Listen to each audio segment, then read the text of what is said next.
Bravo, ele decola sem parada. Autorizado, vento 250 graus, 10 nós. Autorizado, Chico Bravo, decolagem de 2 euros. Pub on, land light on. Beleza. Lima Oscar Mike, ideal de base. Gente, Lima Oscar Mike, gira base, chama final, aguarda pista livre, tráfego de Charlie no 50, vai iniciar a decolagem. Lima Oscar Mike, autorizado base, chama final.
Lima Oscar Mike, final 2-1. Lima Oscar Mike, pouso autorizado 2-1, vento 240 graus, 9 nós.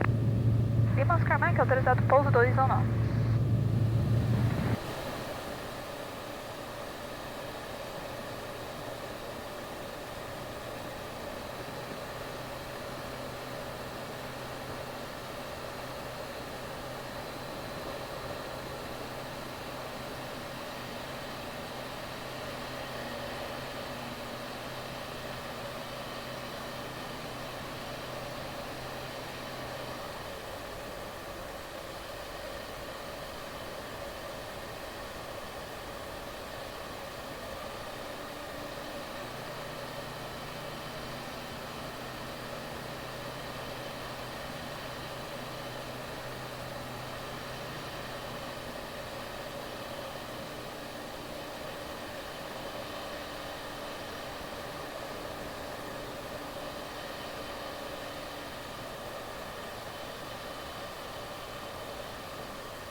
Papa Sierra Lima Oscar Mike, no solo zona 403. Livra na Charlie, a próxima esquerda, chama o solo 121 decimal meia, uma boa. Lima Oscar Mike, livra na Charlie, chama solo 121 decimal meia, obrigada. Eu tinha também o 3. Oi, Jacaré, o Papa Serra, November Juliette Romeo, em definitivo, ingressando no Portão Barra.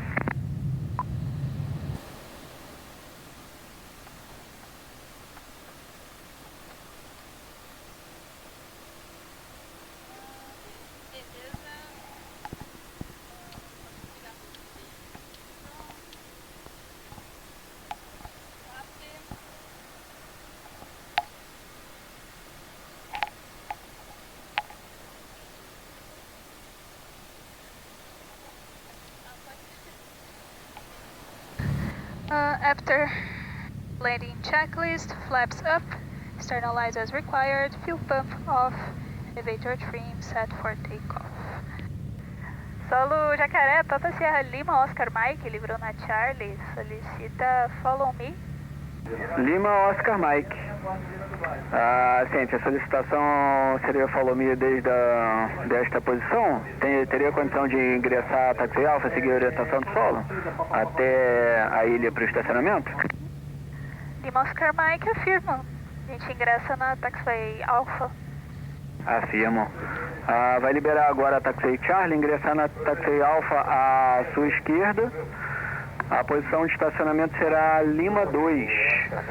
A Lima 2, a senhora vai estacionar com o Pilatus. À sua direita, eu vou orientar a entrada para a senhora. Ciente, então o Lima Oscar Mike vai taxiar pela Alpha até a posição Lima 2.